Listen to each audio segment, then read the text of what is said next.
The FBI has shot and killed a Utah man while trying to serve a search warrant on him after he posted a string of frightening online threats against President Biden, Vice President Harris, and Manhattan District Attorney Alvin Bragg. And joining me now is Frank Figliuzzi, former FBI Assistant Director for Counterintelligence. Frank, let's start with the operation itself. You know, this is obviously something the FBI does not want. Obviously, a tragedy for the man and his family. How does this happen? And how tense do you think this early morning search warrant procedure was?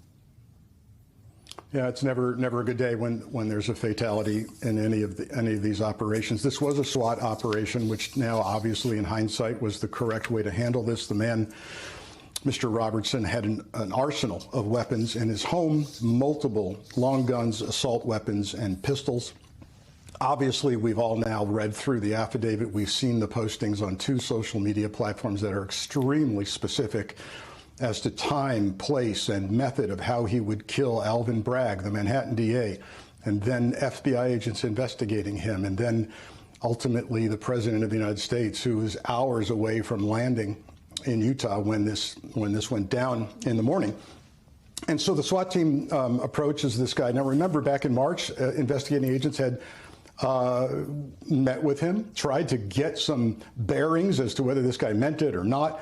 He actually told them, hey, we're done here, come back with a search warrant or an arrest warrant. So that didn't go away. In fact, he then escalated with attacking the agents online and saying he wanted to kill them too. So with that specificity, the U.S. Attorney went and got a warrant.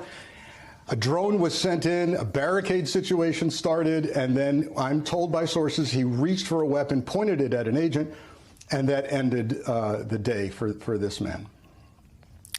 And let's talk about the fact that there were all of these messages online. They'd been observing him for a while.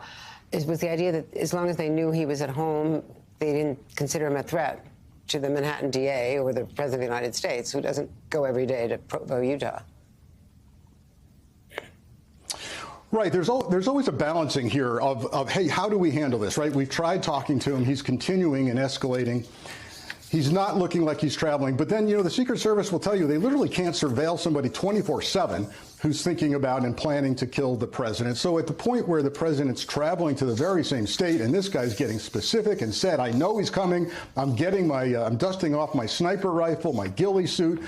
It's time to move here. And so you've got all the makings of 3 counts that he's been charged with. And look, the bigger picture here, Andrea, is this is something called stochastic terrorism. We've seen it before. People incited to violence by someone else's ideology. We saw it in droves on January 6th, right? We saw it at FBI Cincinnati when a man tried to breach the reception room there and died. So it keeps happening. And I'm sorry to say, we may continue to see this happening.